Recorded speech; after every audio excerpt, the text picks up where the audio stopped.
And what is going on, everybody? My name is Jay Faith, and this is the Right Mind Wednesdays podcast. We are back. Super excited to be here. I know you haven't heard from us in a little bit. We've been busy, we've been traveling, and you know how that can go sometimes. Make sure that you are following us on Apple, Spotify, SoundCloud, YouTube, all great places where you can stream this podcast, any of our past episodes. Shout out to everybody that has participated in our podcast so far, helping us reach even 27. I'm grateful for every single one that we have. So shout out to y'all. Shout out to the new people that are tuning in today. Appreciate everybody that's been tuning in. But enough about me. Today we are here to celebrate and welcome our next guest to the podcast. How's it going, man? How you doing? Why don't you introduce yourself to everybody here on the podcast? Hi, I'm Chris, but my artist name is Plaid Brixx, and I'm a producer and a singer and a songwriter, not necessarily in that order. Hmm. And I like to incorporate happy and positive themes in music. So if there's like a rough subject, I like to try to have a positive spin on it. So That's that's always my main thing. Yeah, that's always a good way to do it, and that's actually something that I've been thinking about as well too, is there is a lot of, obviously, as I'm sure you know, there's a lot of negativity that's going on in the world, and sometimes the best way to kind of brighten it up is turn a negative into a positive. What was kind of the initiative for you and kind of starting to do that? Was there anything kind of that led to switching it up a little bit? I think so my first record as Plaid Brixx came out in like 2014, I think, and Okay. I had a song that did really well on my first EP.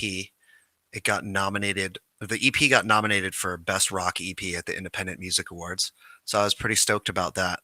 But the song that did best is called Chemistry, and I didn't like intentionally write it a certain way, but it's like a breakup song that Mm. it's like not sad. You're like, I'm happy I get to move on, and I learned a lot, and I'm moving on now, and I'm not going to be like emo or sad about it. It's important. I mean, Yeah, I think, I mean, I know growing up, me listening anytime I had a breakup, it was straight to like the heart-wrenching, like gut-wrenching, sad breakup songs, and I would try to use those to kind of help push me through until you realize, obviously, it just makes you sink deeper into it. yeah, When on the flip side, you have to realize that, like, life goes on and you can make it through, and there can be a positive spin to a breakup, which not a lot of people realize. yeah. So I guess I wrote that song not with any real agenda other than expressing myself. And then I kind of people really liked it, and they're like, "Wow, you kind of did something new with a breakup song that's like, I'm happy this is over. What did I learn? Blah blah blah." And so I kind of started to incorporate that idea, the principle of trying to spin stuff positively, and kind of took that as a theme that I use now on. I try to use it on everything, but I'm sure there are Yeah. some songs that it doesn't happen on as much. Right. I know. I've talked with a couple people, and we always say, like, our biggest inspiration that we get is like writing those deep, like, super painful, hard songs. So it's interesting to see somebody who takes that but then completely flips it 180 degrees into something just super happy and kind of joyful and just positive Yeah. versus some of us. The most extreme example is two singles ago, a song I wrote called Doing So Well. I wrote Mhm. it in like the depths of the pandemic lockdowns. And I Mm. was so depressed. Like, could hardly get out of bed, depressed, crying for no reason at random times. And I forced myself to get up and write this song that's so happy and positive. And I was like, and then like I'm doing so well. Just like, oh. Then I like I get on the mic and it's almost like putting on a character, um, a happy character and like a fake it till you make it. It didn't like pull me out of depression to write the song, but Mm. it was me trying to do that.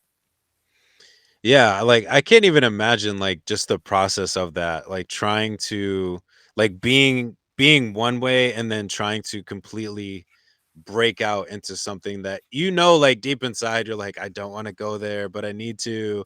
It's important." Yeah. It's it reminds me of there's I forget what her name. It's a poet. Forget her name. She's a master class on writing on masterclass.com. Okay. Um, I think her name's like Joyce something or other, and it's like masterclass in poetry with Joyce blah blah blah. And one of the things I took away from that was she said you have to write when you're tired, you have to write when you're sad, you have to write when you're angry, you have to write when you're Mhm. happy, and push yourself to do it because you're not going to feel like writing when you're tired, but you have to do it Yep. anyway because it you have different things come out. Yeah, definitely. And when you wait, I mean, at least for me, whenever I wait, I'm like, "Oh, I'll write later." Like, "Oh, that's a great idea, but I'm gonna write it down later." As soon as later comes, the motivation, the energy, the passion that I had during that time has completely vanished, and I'm like, I feel like I just missed out on a really great song. Well, do you ever use the voice recorder on your phone? Oh, 100%. Okay. I probably should have been pulled over maybe 1,000 times because I also do the talk to text on my notepad on my phone, which probably super dangerous. But I've actually written a lot of full songs on my way to work in just like I would hear a song and then I'm like, "Oh my god, I'm so inspired." Throw on a beat and would literally just be like rapping as I'm driving, just talk text, and I'm like, I'm probably the dumbest person in the world. I'm never gonna be able to put this song out, I'm gonna crash because I'm an idiot, and I'm texting, basically texting and driving and trying to read lyrics as I'm driving. But yeah, I should probably just use the voice Just yeah, recorder just and go into the phone. It'll be safer. You yeah. can have the beat on your car, like in the if you don't play it for like somehow I don't know if you have to play it from your phone, if you can record at the same time on your phone. I don't think it Mhm. but if you can somehow play it on your car and also record on your phone, then you can have the beat in the car and then into the phone. Mm. And I do then you just have the freestyle over it. So I do have an iPad, so we might oh, have to make this there you work. go. There you We might go. have to. Oh, my We're man gonna is a yeah, genius. Okay, see? we're gonna save some lives on the road too. So we are saving lives, we are inspiring artists to be Creating art. better creatives. Look at this. See, even if nobody listens to this, at least one person took something out of this. We Yeah. are being responsible drivers and we are being better artists. This is awesome. Perfect. Yeah, I Awesome. have this thing where I write these like um, really annoying little catchy things that my wife hates. Ah, Like mhm. we're in Miami for our honeymoon, and I'm just driving along, and I start singing basically, like um, what was it? Like "Take Me to Miami Beach," and like in a really Mm. annoying tone, and she's just like, "Shut up!" But then later, I'll record it, and then later I'll go back and Mm. use the melody and change the melody into some, or change the Yeah. lyrics and keep the melody, or Um, just funny Yeah. how those little stupid I just try to annoy my wife and then I get a song out of it. Yeah, I was gonna say, I was like, it's crazy where the inspiration can come from a song. Like that's got to be like the best backstory for like so many songs. It's like, oh, that's such an amazing and just like great song. How did you get the idea? Well, come to think of it, I was actually annoying my wife and came up with this random melody, and here's the song. Like, It's like, "Do you want to go to Miami Beach? Miami?" Just she's like, "Shut up." I'll yeah, do it for like yeah, 10 minutes, and she's finally just like, "Stop it." yeah, right.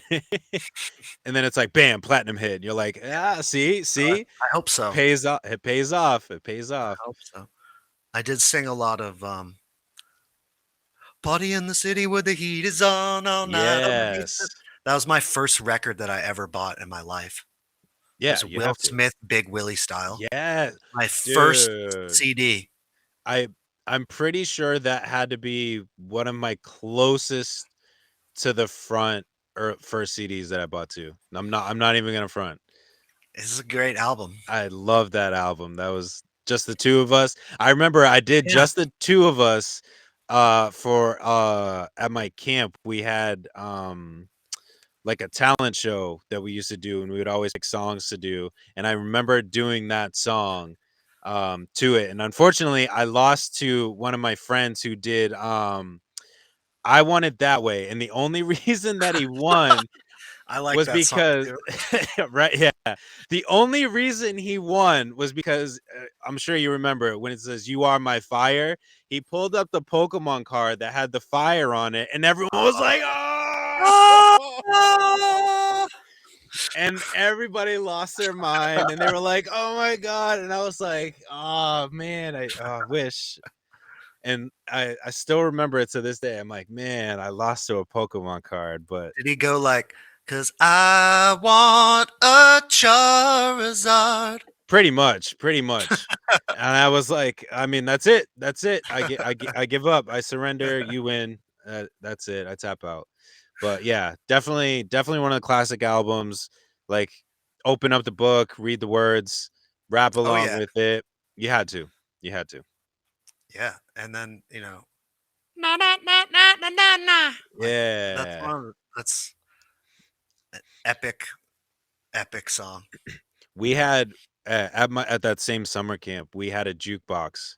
Crazy enough, we had a jukebox, and like that entire album, like I think it was that song, like Miami was on there, Getting Jiggy with It was on there, and like it was just on constant replay, like just constant, and everybody Those was songs just were screaming. inescapable for anyone that Hmm. wasn't around at that time. Those songs were everywhere. Yeah. And then Austin Powers did a mock up or a mock Yeah. version of Yep. Just the Two of Us with Mini Hmm. Me and Doctor Evil.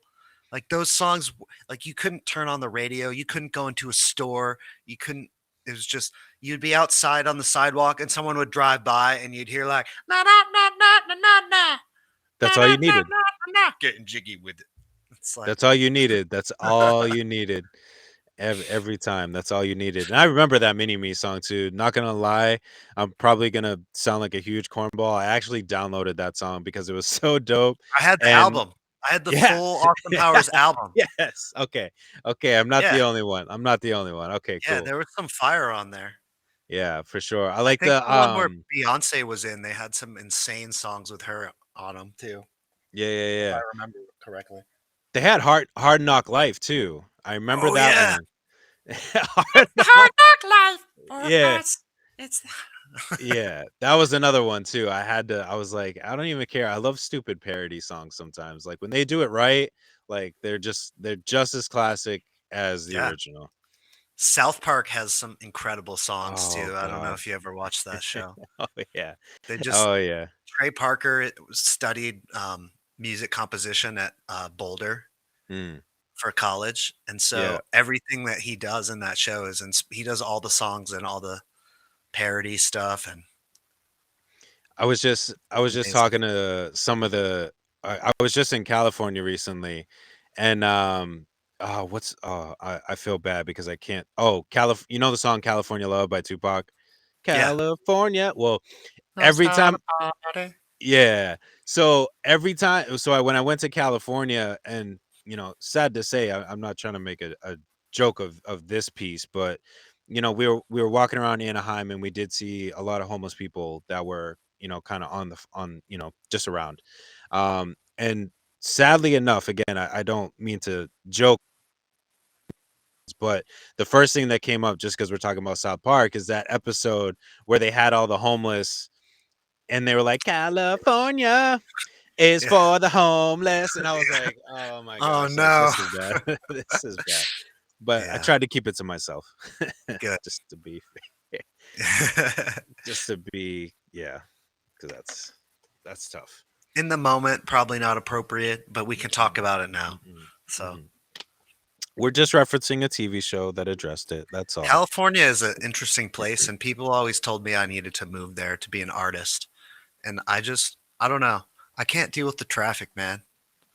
The I've traffic heard. is just LA's, there's just too much traffic, Hmm. too many people. I've heard that too, especially out here in like I call it the Boston music scene. Obviously, just our capital, whatever. But I've heard that a lot too. Like we have a lot of artists that will literally like they're from here, they kind of begin a little bit here, and then they just go to the West Coast, and they're like, well, that's where like you got to go. And Yeah. I'm kind of in the same boat with you. It's like if I feel like I don't know, not if you're a good artist and you know what you're doing, like, keep it in a sense like with your hometown, like build up your hometown, build up your city. Not saying like you can't like go out there and perform and whatever, but like I don't know. I don't know. That's maybe I'm Yeah, biased. I don't know. it's a big problem called, like, brain drain, and you see it in a Mm, lot of industries that have, like, a mecca of sorts that, yeah. and people essentially migrate there just to be part of that, uh, industry. So, I mean, Hollywood's another one, but, there's, like, Silicon Valley is not Yep. music or entertainment related, but it's the same thing. Yeah, Um, yeah, yeah. It's like they feel like that's the only way to make it. It's like one of those what do I want to say? Criteria, maybe? Like it's like one of those things like if you don't do this, like you're not going to make it type of yeah, type of thing. And there's a long list of those myths of things that you need to do in order to make it. And then obviously there's the true list of ways to make it. But there's true. like a long list of I feel a list of like kind of mythological things that the industry or whoever decided to come up with that says like if you need to do this if you want to make it. But I don't think that's the case at all. I don't think so either. The internet has really leveled the playing field. Although um, social media is actually it's becoming harder and harder and harder and harder to get attention because they keep Ah, monetizing the platforms more and seeing artists as a business and a source of revenue. So mhm.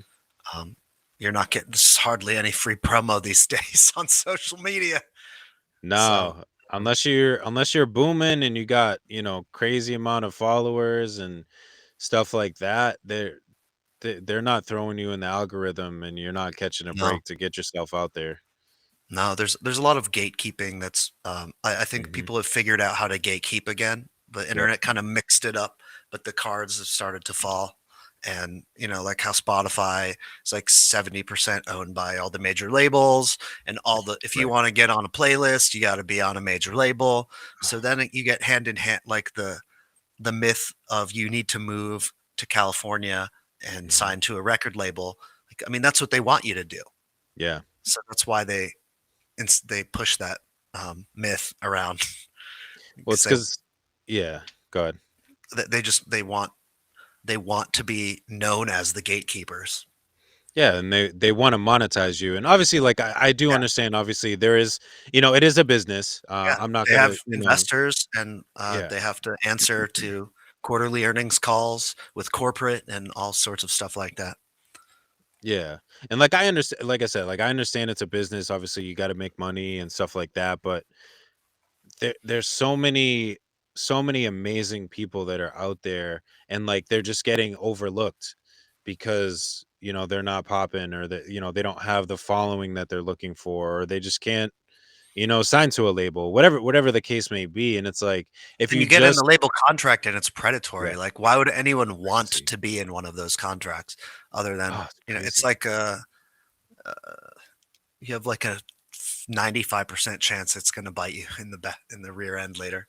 Yeah, especially a lot of people, they get so enticed by the deal that they don't read the contract, and then they're like, "Oh, I have to pay that back? Oh, I didn't know that." And Yeah. then, their career can go, belly side up because they're just not paying attention. They were just in it for that contract and everything else, and it's like you gotta pay attention. You gotta wake up a little bit too. There's also two other ways those contracts can get you, which is one is shelving clause. There'll be a Mm, clause in the contract. It's like, well, we have an artist on our label that's, doing a little better than you. And we think that putting your album out at this time would compete with eyeballs and mm, earballs. So we're gonna sit on your album and no, you can't release it. And we're not gonna mhm. release it either. And then how do you make your money back then if you can't release the thing that so they it literally puts you into a corner and you're like, you can't escape until your contract runs out. And the other thing Yep. they can get you with is, I forget exactly what art. Someone told me the story of, I think it was the Smashing Pumpkins or something. Okay. Billy Mhm. Corgan, the record label was like, "We'll pick you up in a limo, and there'll be champagne, and we'll take you to the award ceremony." And like, the record label is not paying for that. They're Mm. using essentially money that you have to pay back. So it's like Yeah.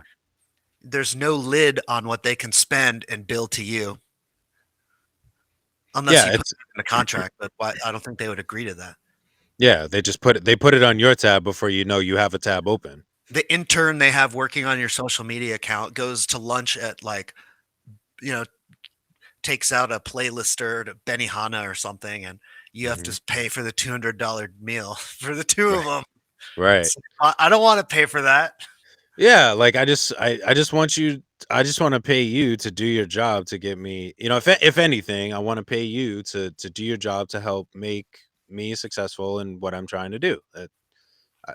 I mean, I see that as fair, but Yeah. to pay for your lunch off, to add on what I'm already paying you. So I'm already paying you, $50 an hour or whatever. I'm throwing numbers out here. $50 an hour, but then now I got to pay, so you're already earning money, but then I got to pay for your $200 meal uh just to go to lunch. Like that's crazy.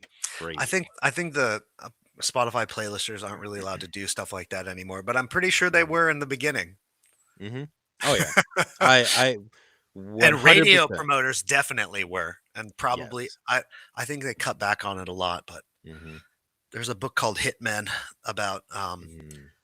men who like make hits in the 40s, 50s, 60s, early days of radio, and um, you know, you need to play these songs. You get, a guy comes to your office, is like, you need to play these songs. You're like, okay. Next morning, you wake up and there's a new Cadillac with a bunch of cash in the trunk waiting for you in your driveway. Mm. Yep. I don't think that really happens much. But No, definitely I not love anymore. reading about stuff like that. But that's kind of how it used to happen. You had the labels like knocking on your door, like whereas now it's like you have to like go out, seek them.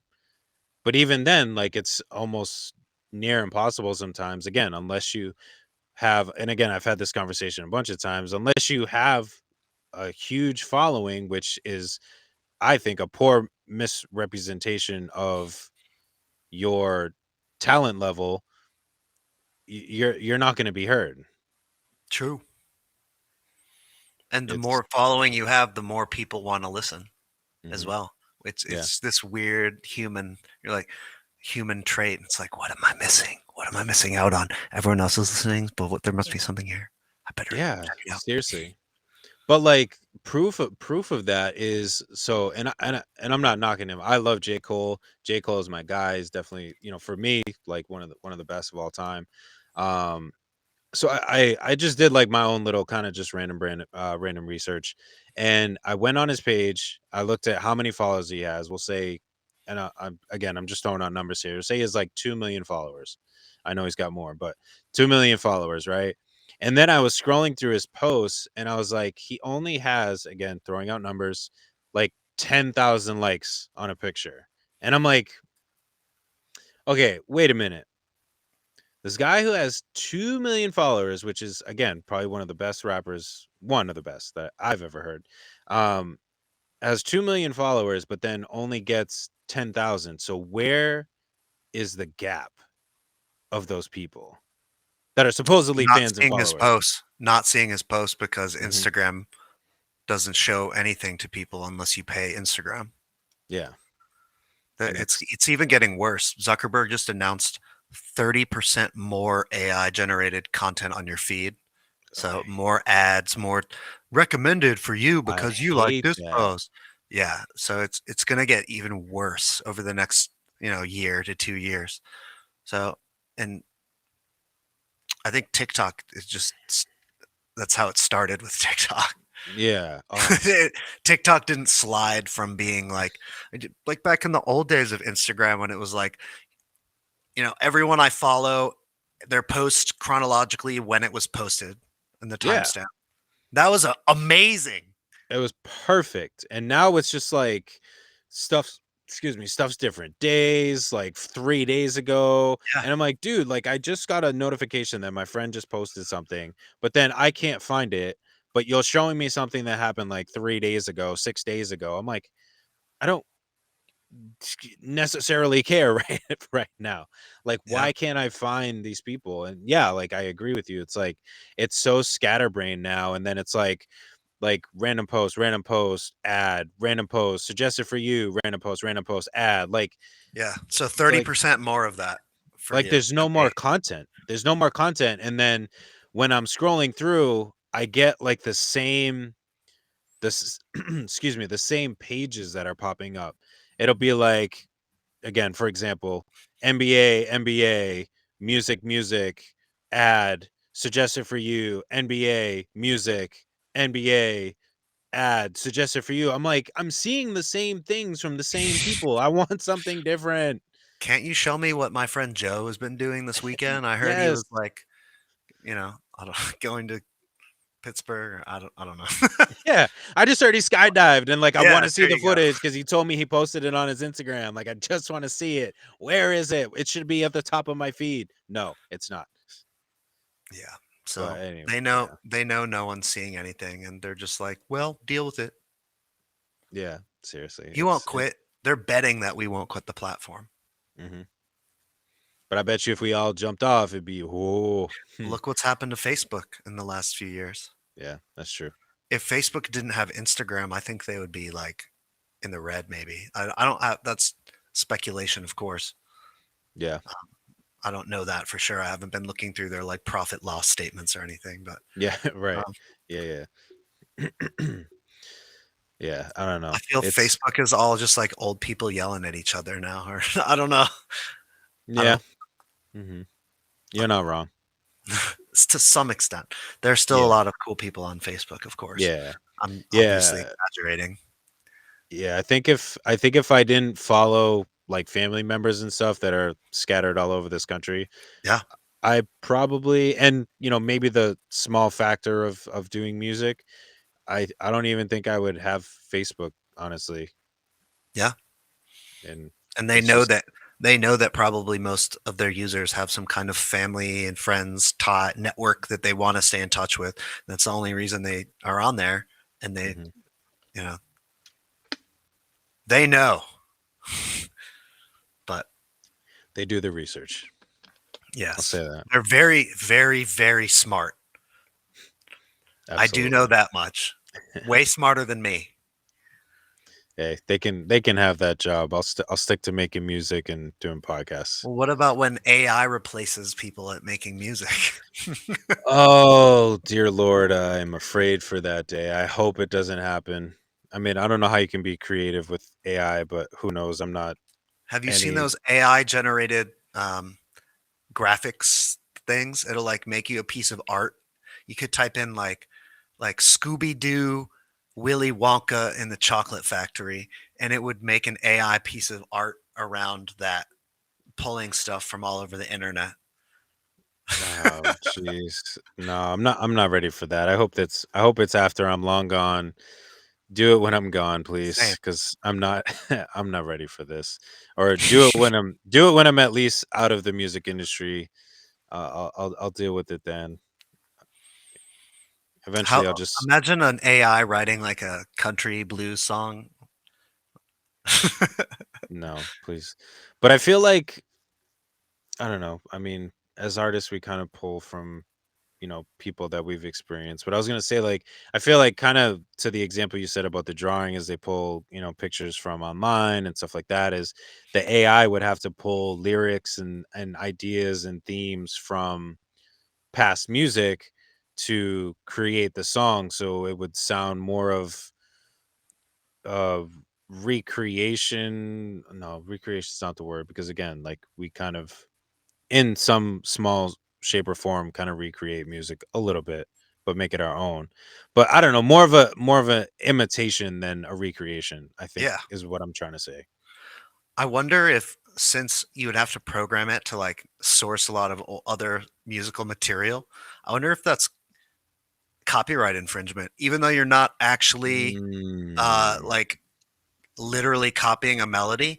But if you like feed in a bunch of songs into the AI and it spits out a new mm, song, and it couldn't have spit out the new song without parsing the old data, is it really copyright infringement of all the song data that you've inputted into the machine? I don't know. yeah, that's true. That's true. Yeah. So that I guess maybe that may be our saving grace is Maybe copyrighted. Copyright infringement may actually hold out for us. they would have to have it be creating exclusively like from thin air. So I don't. I think they have a while on that Yeah, for because sure. machine learning generally requires a large stream of data to accomplish Hmm. anything. So Yeah. So hopefully we have that hopefully, on our side. yes, Skynet is not going to be making any mixtapes anytime soon. Please no. Please no. I hope not. The They Skynet Kill All Humans EP. Yeah, oh yeah, absolutely. And then we're just like, Prepare to be terminated. yeah, exactly, exactly. It's here. It's finally here. The moment has come. They said we were going to be flying cars and Terminator was going to be here in like 2000. Well, we just kind of skipped it 20 years and now we're here. That's it. That's it. We're calling it now. Yep. But yeah, man. I mean, I remember to kind of get back to a little bit of the music as we go off on our AI rant, which is an amazing one. What was it like kind of getting the independent nomination? Like what was kind of going through your head, doing that obviously, I'm assuming again, I'm assuming, just kind of reminiscing on the process that you went through to get there to being like, holy crap, like I just got nominated for independent. Yeah. And I made the album in my basement, in my parents' basement. So Nice. it was very affirming for me. I was like, oh, like I could do this. Yeah, that's crazy. This is not a waste of my time. And you kind of have to pick up on those things over the years. Look for Hmm. clues that you're not just wasting your time. I'm just like, Facts. Facts. no one likes my music. And like, I don't know. It was No, very nice because it got a lot of good reviews and we got to play at CMJ Festival in um, NYC College nice. Music Journal. I don't know if they still have it, but it was a Mm. lot of fun. Um, What was I gonna say? Was that your first project song that it kind of just jumped out, or was that kind of just after progress? I've been making music since I was 7, and I'm Okay. 32 now. I Okay. think I might be 30. I'm 32. Um, when I was like 7, I saw Blink 182 on the VMAs or Dope. something like that, 7 or 8, something around that. And Sounds about right. I was like, I need a guitar. Oh my God. Hmm. So then I started teaching myself to play like Jingle Bells and Dashing Through the Snow or whatever on my, I guess that's the same song. Uh, Yeah, yeah. my bad. Just like Christmas Carol type Yeah, song, yeah, yeah. like on the high E string, like just by ear. Um, Mhm. then I took lessons, and I don't know. At like 12, I was like, I just want to make songs all the time, and I started writing my first songs around then at 12, and then I formed my first band in my friend's garage. It didn't do any. I all no one understood. I was just like, we need to practice now. We need to practice all the time. When Mhm. can you come over? Can you come over every single day? Can we practice for 5 hours a day? And they're all just like, what? Are you crazy? Right. And in high school, I formed a band of. I was doing all the songwriting, but we had like a drummer, bass guitar, another second guitarist. I was singing, um, and they all quit the band because I was too serious. Because you They were took trying to do something, right? They took me to PF Chang's, and they invited me there, and they were all there with their food, already sitting down eating without me, and I was like, Wow. "This is not gonna go well for me." Nope. It's like It an was like they intervention. broke up with me. Jeez. Sounds like a nasty intervention breakup Yeah. that you just, like, walked into. They're all just like, we need to talk. And you're just like, Yeah. oh God. Yeah. So then Wow. we had studio time booked to do our first like studio recordings because we were all just doing it in my basement. Hmm. Um, and I ended up just playing all their instruments and doing the full record myself. Wow. So, and then it turned into my like high school project or whatever. I got credit for it and like learning to Nice. market and like a self-guided project on. Yeah, yeah. So that was my first album, and then I made like Okay. I don't even know how many songs I've made that I haven't released. Probably like hundreds at this point. Mm. That's where I'm trying to get at. I when I first started making music, I was started right here in this very basement here. Uh I Same. kind of kind of This is my parents' basement, by the way. I'm still here. nice. That's I'm dope.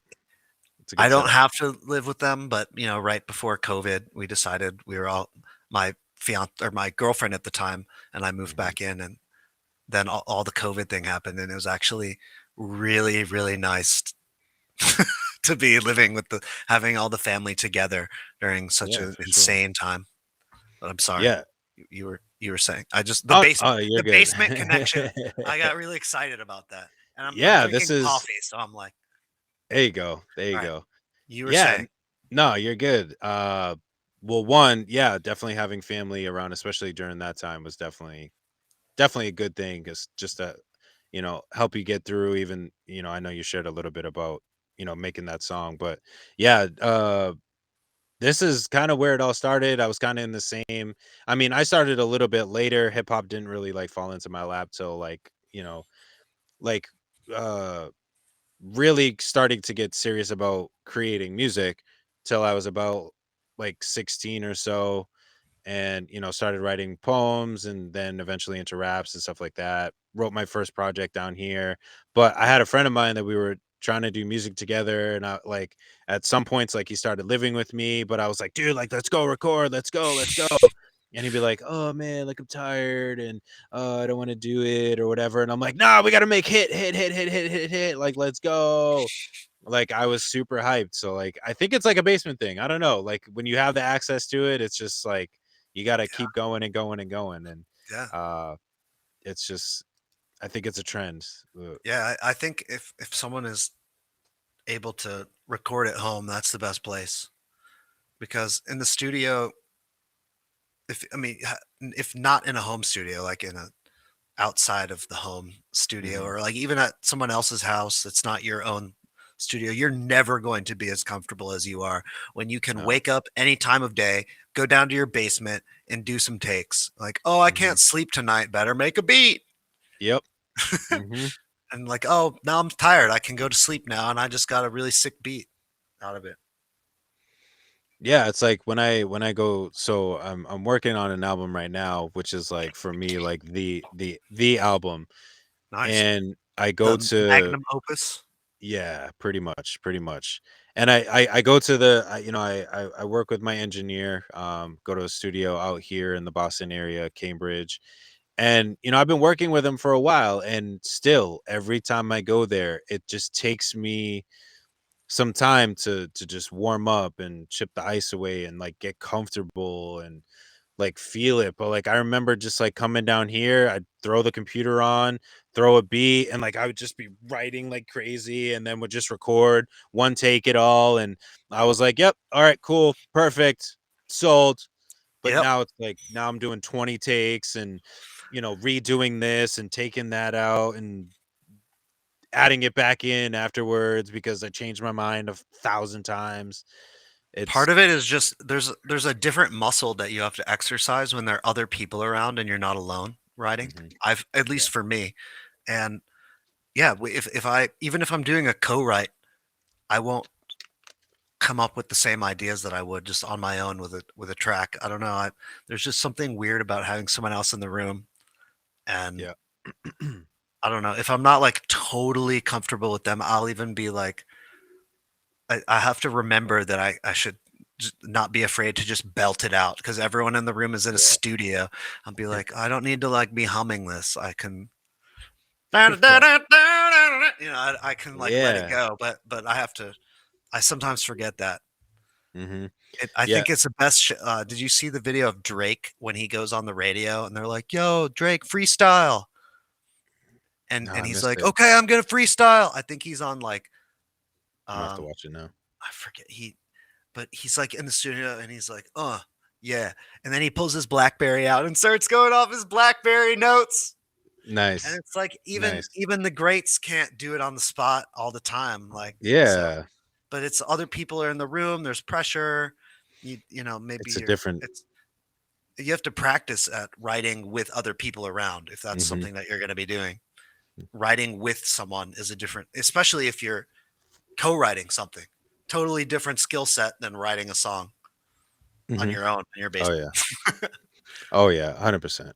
Yeah, the only person that I've been successfully able to kind of write with was that friend that I initially started with, because because again, like he lived with me at one point, so we were like constantly, when he was actually active, we were constantly down here like writing. We would do like two, maybe like three songs a night, like just knock them out, but like we would Those are just good write and write, numbers. and we would just feed off each other and stuff like that. And it was dope. And like I miss it sometimes. But then, like you said, like people, other people, it takes me a little bit. And also same thing with freestyling. I can be by myself, throw a beat on, and just rock it like through a 5-minute beat, just piecing stuff together, whatever. It's not like the greatest, but I'm actually just flowing and rhyming and everything else. But Yeah, then when I'm in front of people, I get two lines and then I'm stuck, and then I can't think, and nothing's creative, and I'm just yeah, uh, yeah, yeah, and then I'm like, you know what? Here, just take the mic, just take it. Here, yeah, I'm it's done. totally different. It's weird. You got to practice doing it in front of people. Hmm. Yep. Yeah, it's a different. Like you said, it's a different muscle set for That's sure. I don't if someone asks me to I can do a lot of when I come up with melodies and ideas for songs, I'm just like just like Hmm. random syllables. It doesn't actually make any sense. And sometimes people will be like, "Oh, can you like freestyle?" And be like, "Nah, No, I'm not gonna do any I'm not gonna do that like on command." So right. I know, but it's like so people are so impressed by it. It's this like put on a pedestal, like, "Oh man, he's Hmm. this insane freestylist." I, I'm just gonna, I'm good at songwriting. I'm just gonna do that. Yeah, same. Yeah, my kind of, I guess I'll call it a cop out, but I mean, I openly admit like I'm not great at freestyling. I work on it, but I'm not great at it. But again, I think I have to do it more in front of people, and then I'll get a little bit better. But my cop out is always, because I get asked that a lot from new people who hear my music, and they're like, "Yo, can you freestyle?" And then I would my response is typically always, because I know where their head is going, is a freestyle doesn't make a good song creator. Doesn't always make a good song And creator. I Lil want to Wayne frame is that a right. really good example of that. Yes. His lyrics make no sense. It's just Right. random like phrases and words strung together, but he Mhm. freestyles them. So everyone's like, Yeah. "Oh my god!" Like losing his mind. And it's like, did Yeah. he just say like a Brazilian hair derriere? Like what? I Yeah. mean, Like the metaphors and stuff are insane. Like I don't know how he comes yeah, up with it, which is it. He's in just a whole nother league in his own. But yeah. yeah, I just, It's other than just like, very fragmented yeah, ideas, kind of just yeah, and then just like a really nice hook in yeah, between. yeah. It's like the hook is super dope, and then it's just random, like one thing after another. Like he just adds on, which I mean sometimes happens with a lot of music, is like you get an idea and then you add something that's maybe related to it after, and he just keeps doing Mhm. that, but throws in these crazy dope metaphors along with it. But and it just blows your mind that you're just like, I don't even care what he's saying. It's just super dope with the metaphor that he just said. Yep.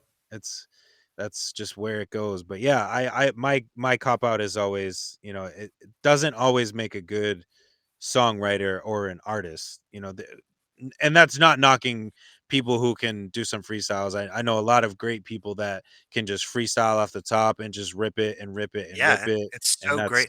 Dope. Like those, I got really obsessed with watching those. What are they called? Where they insult each other while they're freestyling, like rap battles, I Yeah, guess. the rap battles. Yeah, yeah, yeah. I got really there's this league for rap battles from Mhm. Toronto, Oh, okay. and they put it online.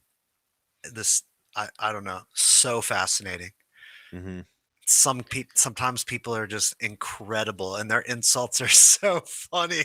It's bad. I wouldn't even be mad if someone said it to me. It's just so ridiculous and creative. Like, you Well are an imaginative person. well, the crazy thing too is, which I don't know if a lot of people know or not, is that like a lot of times, and I've kind of studied, kind of the a little bit. I wouldn't say like I've gone extensively into it. I don't want to say that, but like a lot of those people that go into those battles, a lot of the material that they bring is already kind of pre-written, so it's not always a freestyle. They You telling have me those. Santa Claus is fake, bro? Oh, no. Like, cause I remember, like, watching, cause like, they would have, like, I know the URL, Underground Rap League, and they would do the battle raps, and they would do, like, the behind the scenes, and they would talk to the artist like, "Yeah, I'm gonna be battling such and such," and then they would literally be, like, just thinking of all these different things, because if you can kinda catch it in some of them just by the way that they're pausing or certain lines, like, you can tell, but, like, a lot of it, not all of it, I don't wanna say all of it, but a lot of it is stuff that is just pre-written that they come prepared with, and then, I think another piece of it is just, going off the crowd and, just being in the moment, more so off the top of the head, type of stuff, but some pieces of that are kind of pre-written a little bit. I had no idea. Again, not to knock battle rap, I would get absolutely demolished Me by too. anybody that does battle rap. I'll So be standing there giggling the whole time. yeah, I wouldn't, I probably wouldn't even say anything. I'd probably just be like, you know what, you win, go ahead. I'm not even gonna, not, nope. I'm already embarrassed enough by what you just said. Now I'm gonna embarrass myself more by saying something. No, I'm cool. Go ahead. You got this. So shout out to Underground Rap League. Shout out to all battle rappers, Yeah, people that can I freestyle off could the never top. do that. No, I'm It's cool. such a cool skill, though. Yes, very, very cool. Uh, no, There's uh, also a thing I discovered called, like, beatbox battles, where people will that's dope. just it's like the best ones in the world, and they just, like, go back and forth, and sometimes people can sound like machines and, like, just it's very Yeah, cool. I gotta now see that I haven't heard of. That I gotta check out because I've never seen an actual battle league for that. So I definitely need to research that a little bit. It was I think that's what it was. It was really interesting. That's got to be cool. That definitely got to be I cool. really like beatboxing too. I couldn't. I'm just a simple beatboxer. Nothing crazy. I saw an interview with Michael Jackson where he was talking about his songwriting process, and one of the things that he does or he did um, would be, he would come up with like a bass line, let's say like bump bump, and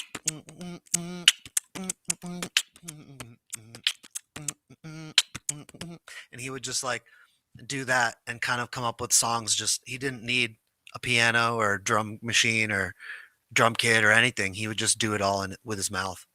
That's And he could crazy. do like the bass line while he was doing the percussive elements with his lips and his tongue and the Mm, bass in his throat. And then like that's Janet crazy. would come in and like top line some of it, and then you know someone else in the studio would take the start beatboxing the same thing, and he would do some top lining. It's just Yeah. really cool. What a That's talented guy. Yeah, that's amazing. We have a guy out here. His name's Kyle Goldstein. Shout out to Kyle Goldstein. He does like every show that I've seen him do, which is weird. I'm not saying he's like a jinx or anything, but there always is this like kind of awkward pause that happens at a show, not like during his set or anything, but maybe like during somebody else's set or just like waiting for somebody. And like he'll literally just jump up and just start beatboxing, but it's like the craziest, like dopest beatbox. And then like one time, like this last show that the last show that I saw him at, right? For some reason the audio just wasn't working right because the guy had flicked on a button that wasn't supposed to be there.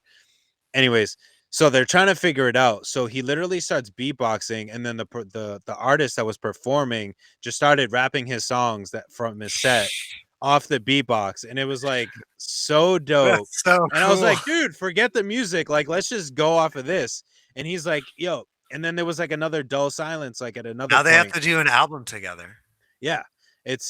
He's an amazing beatboxer, and like there was another like dead silence time, and he's like, yo, who wants to freestyle? And he would just like start beatboxing, and then people would just start coming up and just start rapping, and I'm like, yo, this is like the dopest thing to have at a show. I don't care what anybody says.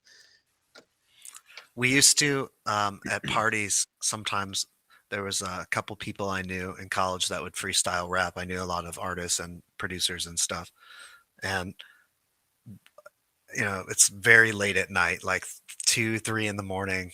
Yeah. Everyone is has altered their consciousness with various methods, Yep. and and I would play guitar, and this other dude would beatbox, and we wouldn't need like mics or amps, and there would only be like 15 or 20 people, and people would take turns freestyling, and it's one of my favorite memories from college. Yeah, those are the dope moments. I yeah, those are always just those classic things.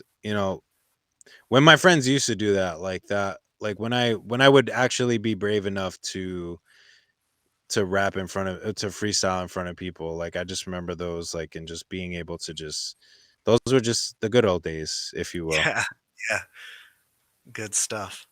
Nowadays it's I don't know what it is anymore. I just keep just trying to make music, trying to be happy making music, and just leave it at that.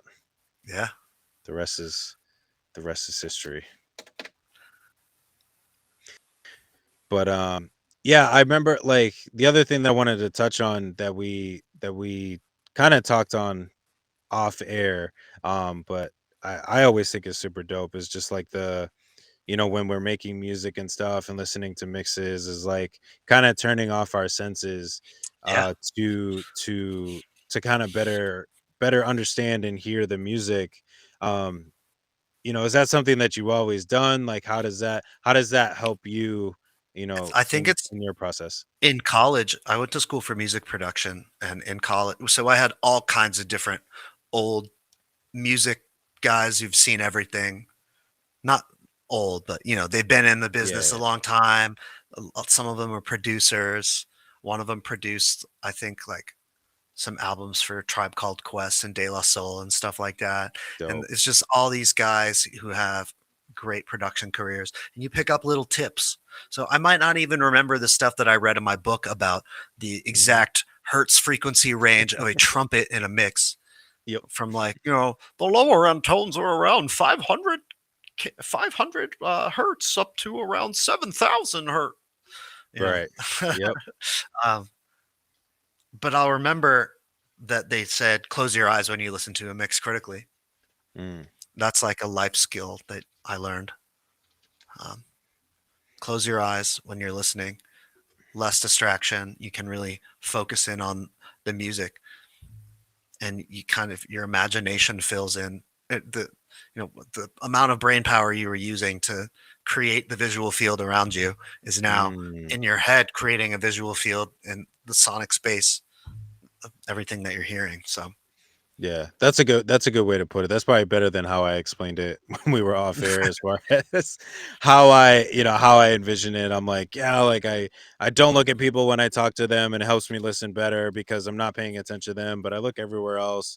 No, removing the senses so that you can use more energy on listening to what they're saying sounds way better than yeah, so, removing distractions. yeah, for sure. I know. I Yeah, feel bad sometimes because one thing that actually helps me listen better, just in more so like just conversation is drawing. Like I'll just start drawing.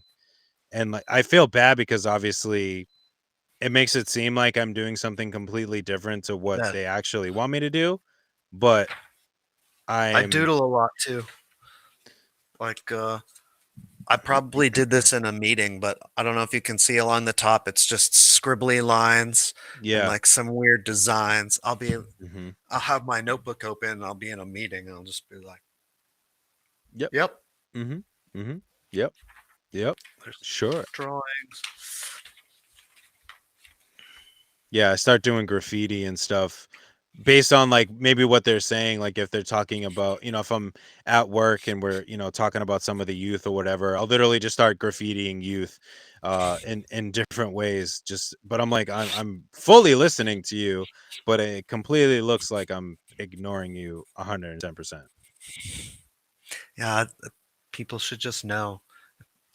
Yeah. Uh, It when should you're just not looking at them, you're being very intent and listening. I mean, I could it's see true like though. if you're on your phone though, like That's different. that. Yeah. Sorry, That what'd you is say? What?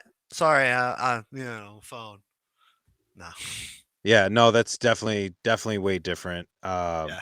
Because I've definitely unfortunately put myself in those situations, especially I'll admit talking to like my wife and and then she's like, "Yeah, remember that?" A couple days later and I'd be like, "No, when did you say that?" "Oh, I don't know, maybe when you were on your phone and I was talking to you." And I'm like, you know what? Yeah, you're right. I think that's the one thing that I Oops. I can't do. That's the one thing I can't do and pay attention at the same time.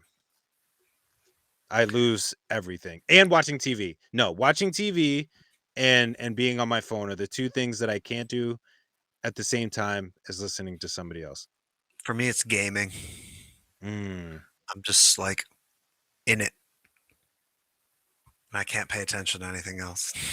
See, gaming, I'm not too bad. Gaming, I think it's one of those. I think it's like that visual, just moving thing. I don't know, but yeah, movies, and being on my phone. I I will 85 to 95% probably lose pieces of what you're saying. Sadly. Fair. Yeah. Sadly. I don't know. That's just the way my brain works. It is what it is. But yeah, man, this has been an amazing conversation. It's amazing how quickly Agreed. time will fly by. We could definitely continue forever and ever. And hopefully in the future I definitely love to have you back on the podcast. I like to Sure. have some repeat guests. Maybe we get a couple more people to have a great conversation, and continue the conversation as always. But what I wanted to ask you, before we kind of wrap up is can you freestyle? No, I'm just kidding. No. I was We like, need to freestyle for me. No, he got me. yeah, right, I'm busted. Uh, where can what are some things that you have coming up that people can kind of look forward to, or make sure that they're on the lookout for? I'm gonna be releasing another song probably in the next month or two. Another single. Sweet, nice, Trying to nice. play the singles waterfall game. Yep, I'm kind of in that boat right now myself. I agree. Yeah, that's I think the best way to release your stuff right now. Yeah. And So where can people kind of connect with you? I know obviously people can kind of see it right here, but for those that are listening, we want to make sure that they are able to connect with you, maybe from something that they've heard on the podcast, or and kind of want to learn more about you. Plaid at Plaid Brixx, PlaidBrixx on Instagram is where we check the most. Also, Okay, yeah, sweet, sweet. that's probably the best place. But I'm on. We update TikTok, YouTube, I think as well. Okay, nice, nice. So And I just make started a sure. super phone as well, Oh, which what? is a super phone, which is you can text me. Oh, okay. Yeah, yeah, yeah. Yeah, so I think the link for that's on my Instagram too. So Yeah, so there you go. Direct connection right there. You don't even have to go through social media. Just hit, just hit the digits. Yeah.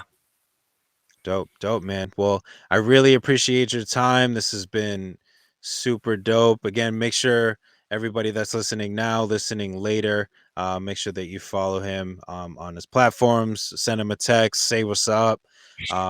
Check out some of our past interviews. But this one, definitely another great one for the books. Again, I appreciate you for your time. Thanks for having me. And we will catch everybody next time. Again, my name is Jay Faith. This is the Right Mind Wednesdays podcast. We'll catch you next time. What's up?